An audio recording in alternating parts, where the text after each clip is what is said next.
Pero paano kung sabihin ko sa'yo na ang dahilan kung bakit hindi pa rin nagbabago ang buhay mo, kahit pa nabasa mo na ang napakaraming libro, napanood mo na ang napakaraming video, at nangako ka na ng maraming beses, ay simpleng ito. Masyado kang nagiging mapagparaya at kulang ka sa pagpapakatino sa sarili mo. Hindi mo kailangan ng dagdag na motibasyon. Ang kailangan mo ay baguhin ang isang pangunahing ugali. At kung gawin mo ito ngayon, pwedeng magsimulang magbago ang direksyon ng buhay mo sa loob lamang ng ilang araw, hindi taon. Kung paulit-ulit ang mga problema sa buhay mo, ang parehong pagkadismaya, ang parehong mga hadlang na hindi mo mabigyan ng pangalan, hindi ito malas. Isa itong pattern. Isa itong sistema ng mga bagay na tinatanggap mo ng tahimik, ng mga bagay na pinapayagan mong mangyari kahit hindi mo namamalayan. At ang mga bagay na kinukonsinti mo, iyan mismo ang buhay na pinipili mong ipamuhay. Walang saysay ang mangarap ng buhay na kahanga-hanga kung sa araw-araw ay kontento ka na sa kakarampot, kung ginagawa mo lang ang pinakapayak at sinasabi mong, at least sinusubukan ko. Dahil ito ang katotohanang ayaw marinig ng karamihan, hindi ibinibigay ng buhay ang mga gusto mo. Ibinibigay nito ang mga bagay na kaya mong tiisin. Masakit pakinggan? Dahil totoo ito. Pero may dala rin itong kalayaan. Dahil ibig sabihin, kung baguhin mo ang mga bagay na tinatanggap mo, mababago mo rin ang klase ng buhay na nararanasan mo. Kapag tumigil ka na sa pagbibigay ng palugit sa mga bagay na alam mong nagpapahina sa iyo, saka ka palang makagagalaw patungo sa mga bagay na tunay mong ninanais. Karamihan sa mga tao ay nabubuhay sa isang di nakikitang pagitan, sa pagitan ng kanilang mga pangarap at ng kanilang mga tinotolerate. At doon sila natitigilan. Pilit nilang kinukumbinse ang sarili na ang problema ay nasa mundo, nasa gobyerno, sa ekonomiya, o sa ibang tao, gayong ang tunay na ugat ay nasa katahimikang pinipili mo tuwing nagkakasiya ka na lang, tuwing sinasabotahe mo ang sarili mo, tuwing hinahayaan mong lumiit ang halaga mo. Pag-isipan mo ngayon, ano ang mga bagay na kinukonsinti mo na siyang dahilan kung bakit nananatili ka pa rin kung nasaan ka ngayon?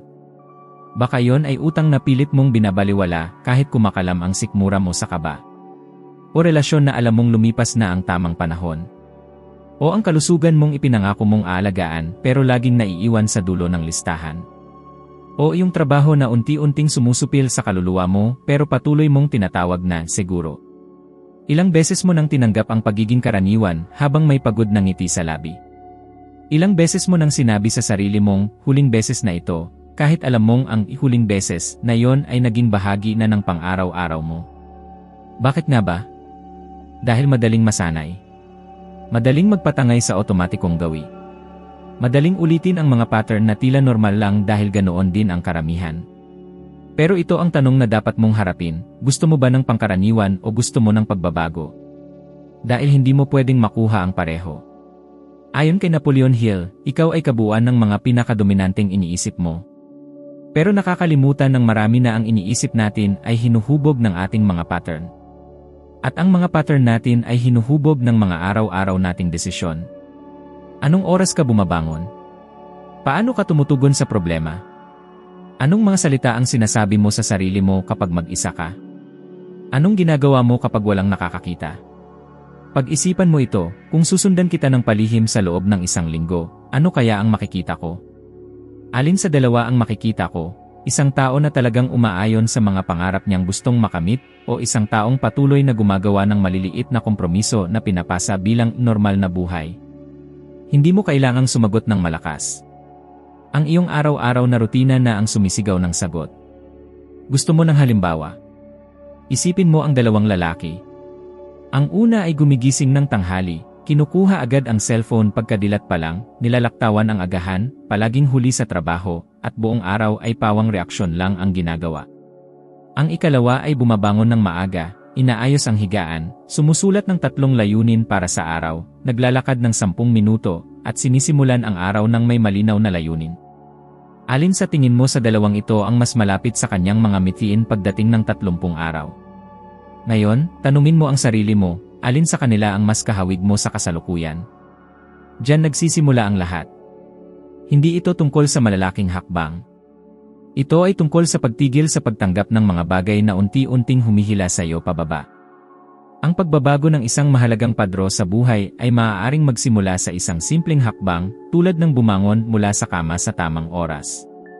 Ngunit ang simpleng pasyang ito ay nagsisimula ng isang serye ng mga pangyayaring kayang baguhin ang lahat, ang iyong mga iniisip, ang iyong enerhiya, ang iyong mga desisyon, at, sa huli, ang iyong mga resulta. Si Napoleon Hill mismo ang nakaranas nito. Noong taong 1908, sa edad na 25 taon, nabigyan siya ng pagkakataong kapanayamin ang pinakamatagumpay at pinakamayamang lalaki sa buong mundo noon, si Andrew Carnegie. Sa pagtatapos ng usapan nila, hinamon siya ni Carnegie na italaga ang susunod na 20 taon ng kanyang buhay upang kapanayamin ang mga pinakamatagumpay na tao sa Amerika, kahit wala siyang katiyakang makatatanggap ng anumang kabayaran. Binigyan lamang siya ng 60 segundo upang magdesisyon. Tinanggap niya ang hamon. Hindi dahil madali ito, kundi dahil mayroon siyang paninindigan, ang kumilos ng may tapang kapag ang iba ay nag-aatubili. Binago nito ang kanyang buhay at ng libo-libong iba pa. Ngayon, may tanong ako sa iyo, ano ang mga bagay na matagal mo nang tinitiis na humahadlang sa iyong kakayahang tumanggap ng mga oportunidad? Tinatanggap mo ba ang mas kaunti dahil iniisip mong iyon lang ang nararapat sa iyo?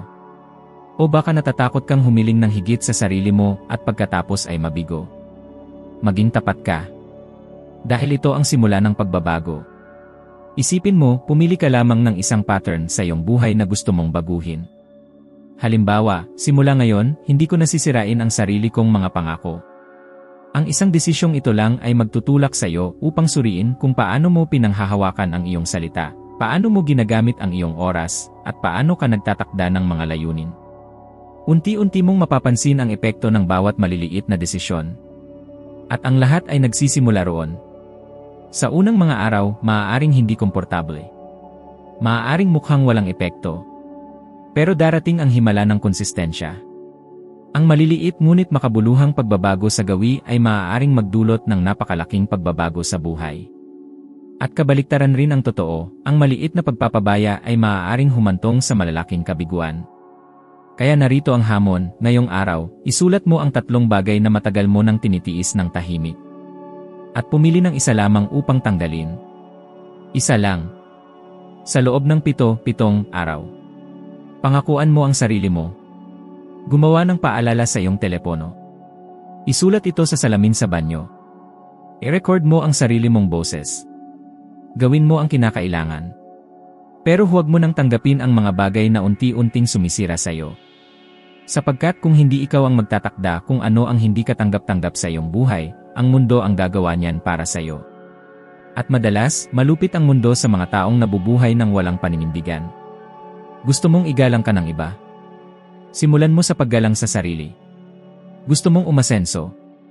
Itigil mo na ang pagtanggap sa emosyonal, mental, at pinansyal na kahirapan bilang isang simpleng phase.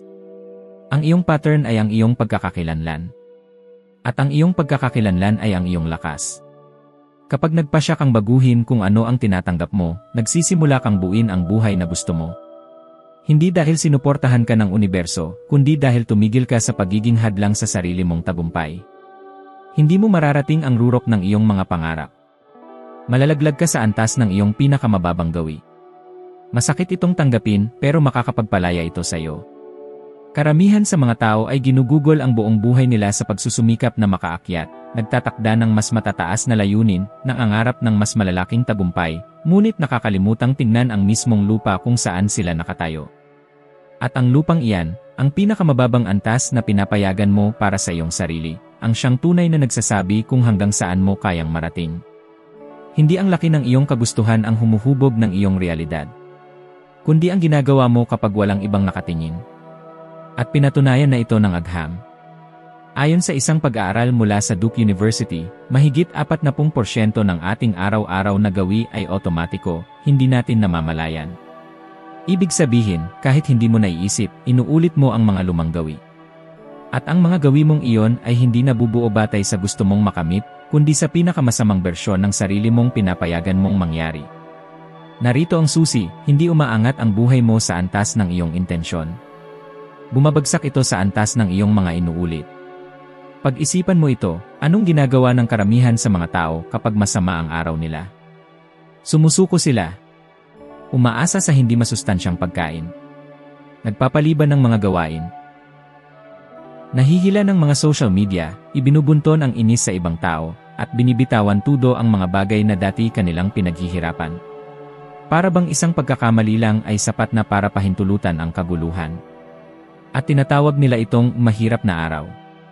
Pero paano kung sa halip na matapos sa sariling sabotahe, ang araw na iyon ay maging sandali ng katahimikan, ng pagmumuni-muni, ng pagsusulat, at ng pagbabasa?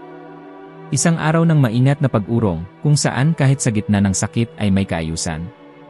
Tila ba ito'y isang idealistang kaisipan? Pero ito mismo ang pagkakaiba ng taong binabago ang sarili niyang buhay at ng taong nakatali sa siklo ng pagkaantala. Isipin mo ito, unti-unti mong itinaas ang iyong pamantayang pinakamababa. Ang pinakamahirap mong araw ay hindi na isang araw na tuluyang nawala. Ito'y isang araw na, kahit ubos ka na, natutupad mo pa rin ang iyong pangako. Nakakabasa ka pa rin ng isang pahina. Nakakasulat ka pa rin ng isang pangungusap. Nakakakilos ka pa rin ng may dignidad. Mukhang maliit na pagbabago pero napakalakas nito.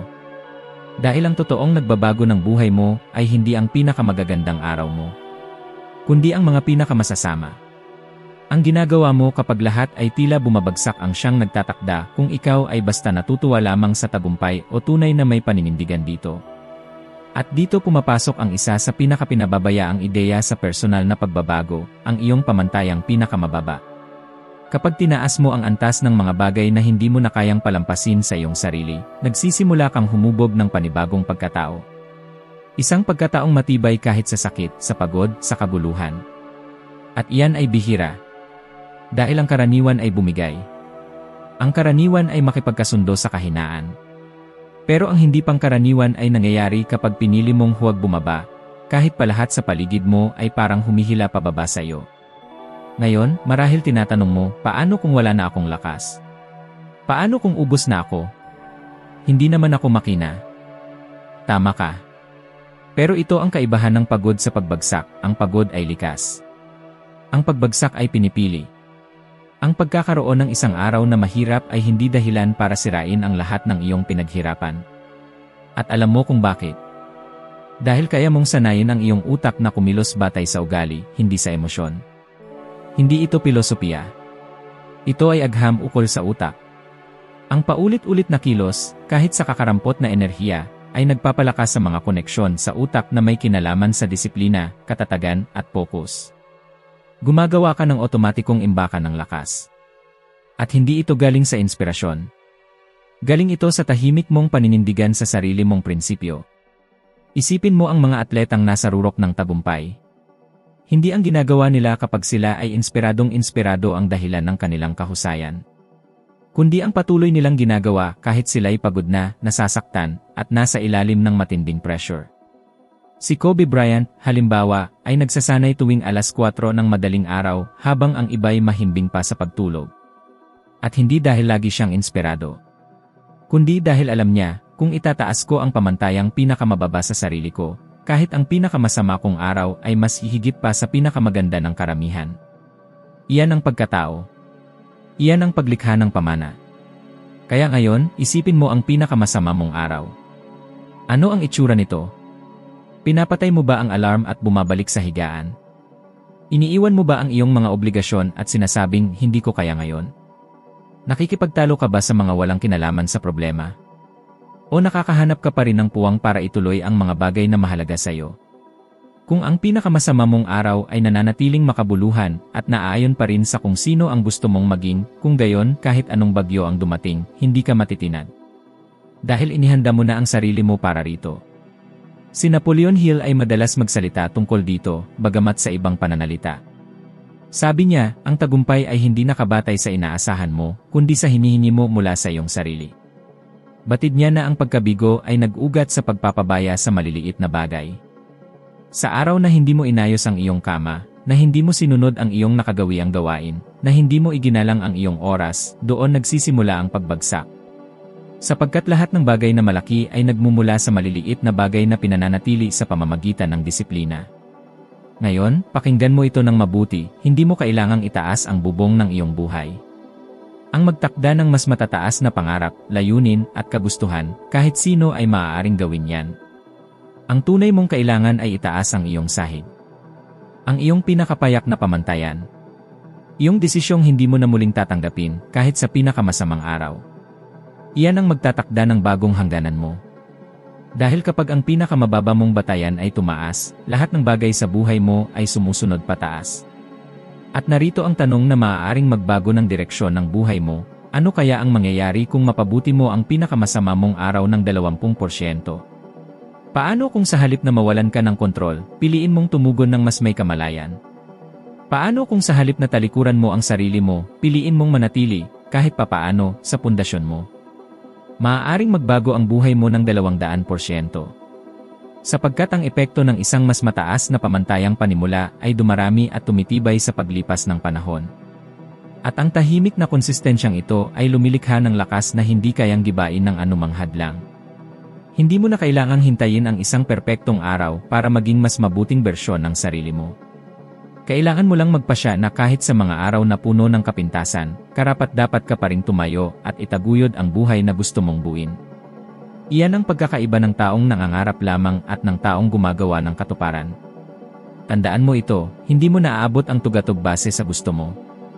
Nahuhulog ka sa antas ng iyong pinahihintulutan. At kung gusto mong baguhin ang buhay mo, simulan mo ngayon. Itaas mo ang kalidad ng pinakamasama mong araw. Sapagkat mula riyan magsisimula ang bago mong kwento. Tumingin ka sa paligid mo ngayon. Ihinto mo muna ang lahat at suriin ang kapaligirang kinalalagyan mo. Bawat bagay, bawat detalye, bawat sulok ng bahay mo o ng lugar mo sa trabaho ay may sinasabi tungkol sa iyo.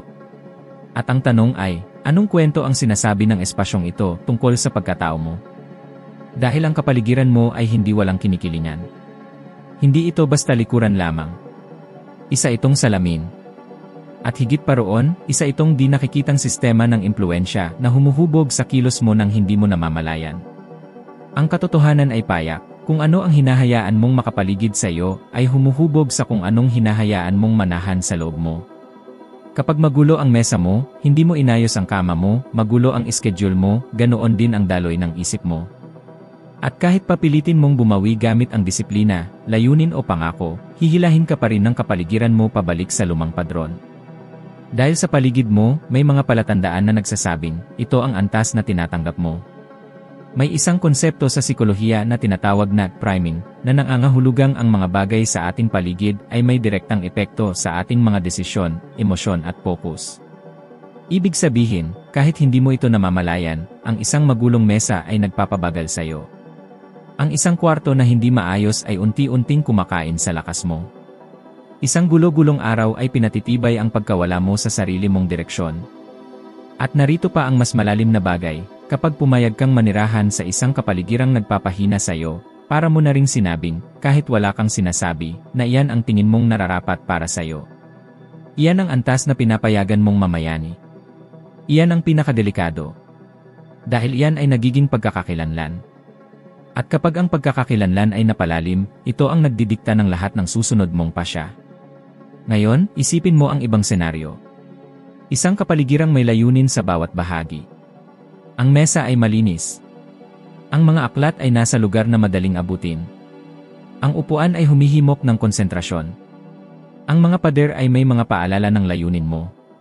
Pagpasok mo sa lugar na ito, may nababago sa loob mo. Tumitindig ka ng mas tuwid. Tumataas ang enerhiya mo.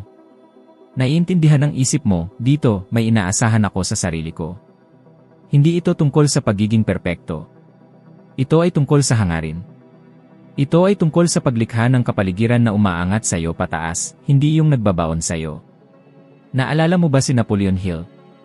Nang sinimulan niya ang proyekto na kalaunay naging aklat na Think and Grow Rich, bumuo siya ng sistema ng disiplina na nagsimula mismo sa kapaligiran. Ang opisina niya ay isang santuwaryo ng katahimikan at focus. Laging handa ang kanyang mga gamit at maayos ang kanyang visual na schedule. Bakit? Dahil alam niyang ang kapaligiran niya ay kailangang tumugma sa kadakilaan ng bagay na nais niyang likhain. Alam niya na ang isang malakas na isip ay hindi maaaring umusbong sa isang kapaligiran nagpapakita ng karaniwan lamang. Isipin mo ngayon, ano ang mensahe na araw-araw na ipinapadala ng iyong paligid sa iyo? Pagising mo, ano ang unang nakikita ng iyong mga mata? Isang gulo sa kama o isang lugar na naghihikayat sa iyo na kumilos ng may kahusayan? Pagpasok mo sa iyong lugar ng trabaho, ano ang natutuklasan mo? Kalituhan ba sa paningin o malinaw na layunin? Ayon sa mga pag-aaral ng Princeton University, ang magulong kapaligiran ay sumasagabal sa iyong atensyon, kaya mas mahirap mag-focus at maayos na maiproseso ang mga impormasyon. Ibig sabihin, ang gulo sa labas ay kumakain sa iyong kakayahang mag-isip ng malinaw. At ito ay direktang nakakaapekto sa iyong produktibidad, konsentrasyon, at maging sa pagpapahalaga sa sarili. Sapagkat sinisimulan mo ang araw na para bang nakikipaglaban ka na sa mismong paligid mo. At ito ay nakakapagod. Pinapahina nito ang iyong lakas ng loob. Ninanakaw ang iyong potensyal. Kaya maraming mga leader na may mataas na antas ng tagumpay ang napakasensitibo sa kanilang mga espasyo. Halimbawa, si Steve Jobs ay may minimalistang opisina, malinis at halos walang laman. Hindi dahil sa kagandahan ng itsura, kundi dahil sa estratehiya. Naiintindihan niya na ang sobrang mga panlabas na stimulus ay nagdudulot ng kalituhan sa loob. At ang kalituhan ay hindi bagay sa kadakilaan. Marahil iniisip mo ngayon, maliit na bagay lang yan. Hindi naman ito magbabago ng buhay ko. Ngunit dito nagkakamali ka. Sapagkat ang mga bagay na tila maliit ay siyang pundasyon. Kapag hindi ka masyadong maingat sa iyong kapaligiran, bihira kang maging maingat sa iyong mga gawain. At kapag mahina ang iyong mga gawain, karaniwan ding mahina ang resulta. Gusto mo bang gumawa ng isang dakilang bagay? Magsimula sa paggawa ng isang lugar na mag-uudyok sa iyo na gawin ito. Kaya narito ang isang simpleng hakbang na makapangyarihan. Ngayong araw, pumili ka ng isang lugar, iyong mesa sa trabaho, kama, o digital na kalendaryo, at gawing salamin ito ng kinabukasan na nais mong marating. Alisin ang mga bagay na hindi na kailangan. Ayusin ang mga bagay na mahalaga. Magdagdag ng mga simbolo na magpapaalala sa iyo ng mataas mong pamantayan. Maaaring ito ay isang kasabihan, larawan, o bagay na nagbibigay inspirasyon sa iyo. At habang ginagawa mo ito, mapapansin mo kung paano halos otomatikong magbabago ang iyong ugali. Ang iyong paligid ay maaaring maging tahimik mong kaalyado o di nakikitang hadlang. Maaari kang tulungan patungo sa disiplina o itulak pababa sa pag-aantala. Nasa iyo ang pagpili. Ngunit tandaan, bawat taong lumilikha ng matatag na bagay ay nagsisimula sa pundasyon. At ang iyong paligid ang pundasyong iyon. May salamin sa paligid mo. At ito ay nagre-reflekta ng antas ng pamantayan na itinakda mo para sa iyong sarili. Itaas mo ang refleksyon na iyon at sisimulang umangat ang lahat sa loob mo. Huwag hintayin ang tagumpay bago kumilos bilang isang matagumpay na tao. Magsimula ka na ngayon, gawing karapat-dapat ang iyong espasyo para sa buhay na nais mong makamit. At kapag ginawa mo yon, kahit ang iyong katahimikan ay magsisimulang magtrabaho para sa iyo. May mga tao na pagpasok nila sa isang lugar, hindi na kailangan pang magtaas ng boses o magpakita ng kapangyarihan. Sila ay dumadating lang at nagbabago ang lahat. Nagbabago ang paligid. Nagbabago ang kilos ng mga tao. Halos otomatiko ang respeto. Hindi dahil sikat sila. Hindi rin dahil mayaman sila. Dahil mayroon silang isang bagay na kakaiba sa karamihan, isang panloob na kodigo. Isang internal na pamantayan. Isang tahimik na paniniwala na naipapakita sa bawat kilos, salita, at katahimikan. Hindi sila nagtatangka na magpahanga. Sila ay totoo lamang. At ang pagiging totoo na yon ay napaka-consistent, nakahanay, at matatag kaya ito ay nagiging magnetiko. Ngayon, isipin mo na magdesisyon ka ngayon ng isang simpleng kodigo.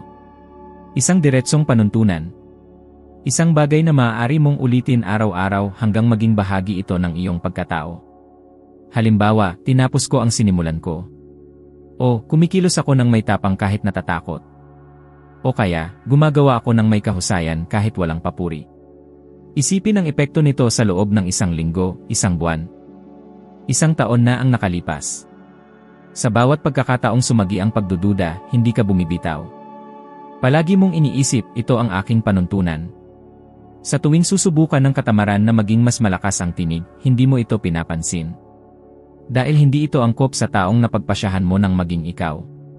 Para itong karpintero na sinisimulan ang araw sa pamamagitan ng pagtutulis ng kanyang mga kagamitan, kahit pagod na siya. Walang nakakakita. Walang magbibigay papuri. Ngunit ginagawa niya ito dahil alam niya, ang isang mapurol na talim ay nagdudulot ng maling pagkakagawa ng bahay. Kaya siya ay nagtutulis. Dahil iyon ang kanyang ginagawa. Iyon ang kanyang pagkatao. Ang panuntunan ay nauuna bago ang gawa. At ito ang nagbibigay katiyakan na, kahit pa mawalan ng kontrol ang mga bagay-bagay, ang tao ay hindi mawawala sa sarili. At heto ang isang matapang pero mahalagang katotohanan, hanggat wala kang panuntunan, magpapatuloy kang mabuhay bilang refleksyon lamang ng kapaligiran. Kung maganda ang araw, maganda ang iyong pakiramdam. Kapag may pumuri, mas gumaganda ang iyong kilos. Kung may pumuna, nananahimik ka. Hindi ito pagkakakilanlan. Ito ay pagiging kondisyonado. Nagiging isang manika ka lamang na ginagalaw ng mga pangyayari. Ngunit kapag isinulat, ipinamumuhay, at ipinagtatanggol mo ang iyong panuntunan, nagiging matatag kang bato sa gitna ng bagyo. Hindi ka nagre-react, nananatili kang matibay. At iyan ay naglalagay sa iyo sa piling ng ilang tao na iginagalang ng mundo kahit hindi nila maintindihan. Hindi ito tungkol sa pagiging perpekto. Ito ay tungkol sa pagiging tapat sa sarili. Hindi kailangan ng mundo ng mga salita lamang. Kailangan nito ang mga halimbawa. At ang pinakamakapangyarihang halimbawa na maibibigay mo ay ang mamuhay ayon sa isang pamantayan na hindi sumusuko sa kaginhawaan. Dahil ang integridad, kapag tahimik na pinanghahawakan, ay mas malakas ang tinig kaysa kahit anong sigaw. Naranasan ito ni Napoleon Hill nang hamunin siya ni Andrew Carnegie. Pinili siya ni Carnegie sa isang desisyon. Ilaan ang 20 taon ng kanyang buhay sa isang misyon na walang katiyakan, walang sahod, walang garantiya, at walang agarang pagkilala, na may pangakong kung magpapatuloy siya, maaari niyang baguhin ang buhay ng milyon-milyong tao. Binigyan si Hill ng 60 segundo para magpasya. At sinabi niyang, hindi dahil alam niya ang mangyayari. Ngunit dahil alam na niya kung sino siya. Malinaw ang kanyang panuntunan, kumilos ng may pananampalataya kahit sa gitna ng kawalang katiyakan. Ang desisyong iyon ang humubog sa kanyang kapalaran at sa kapalaran ng milyon-milyong tao sa buong mundo. Ngayon, tinatanong kita, at ikaw? Ano ang iyong panuntunan? Anong desisyon ang nagawa mo na hindi na nakadepende sa iyong damdamin, takot, o opinyon ng iba? Dahil kung naghihintay ka pang maging handa, nasasayang mo ang iyong panahon. Ang pinakamakapangyarihang mga desisyon sa iyong buhay ay hindi galing sa emosyon. Galing ito sa pangako. At kung wala ka pang panuntunan, magsimula sa maliit. Pumili ng isang pangungusap. Isang katotohanan. Isang bagay na tinitingnan mo at iniisip, ito ay hindi mapag-uusapan para sa akin. At isabuhay mo ito. Araw-araw. Lalo na kapag mahirap. Lalo na kapag walang nakakakita. Dahil dito hinuhubog ang pagkatao. At sa paglipas ng panahon, mapapansin mong hindi mo na kailangang alalahanin ang pangungusap. Dahil hindi na ito nakasulat lamang sa papel. Nakasulat na ito sa iyong pagkilos. Iyon ang tunay na lakas. Hindi ang lakas na sumisigaw, kundi ang lakas na sumusuporta. Ang lakas na gumagabay. Ang lakas na nag-iwan ng pamana. Hindi mo kailangang mangako ng anuman sa iba. Sapat nang tuparin ang iyong ipinangako sa sarili. At sa huli, iyan ang naghihiwalay sa mga taong nag-iwan ng bakas sa mga naglilikhang henerasyon. Ang iyong pamantayan. Kapag tahimik at matatag mong pinili kung ano ang hindi mo natatanggapin sa iyong sarili, nagsisimula ng mag-ayos ang iyong buhay. Nagbabago ang mga tao sa paligid mo, sumisibol ang mga oportunidad, at pati ang iyong mga iniisip ay nagkakaroon ng bagong direksyon. Dahil lahat sa buhay mo ay sumasagot sa pamantayang itinatakda mo, hindi sa kung ano ang gusto mo, kundi sa kung ano ang iyong ipinag-uutos. At kung hanggang dito ay may naramdaman kang gumising sa loob mo, handa ka nang umakyat ng isang hakbang pa. Ang susunod na video na lalabas sa screen mo ngayon ay magpapalawak pa ng iyong kamalayan at tutulong sa iyong pag-unlad kahit 1% kada araw. At ang patuloy na 1% iyon ay maaaring lubos na baguhin kung sino ka at kung saan patungo. Salamat sa pagsama sa akin sa paglalakbay na ito. Hintayin kita roon.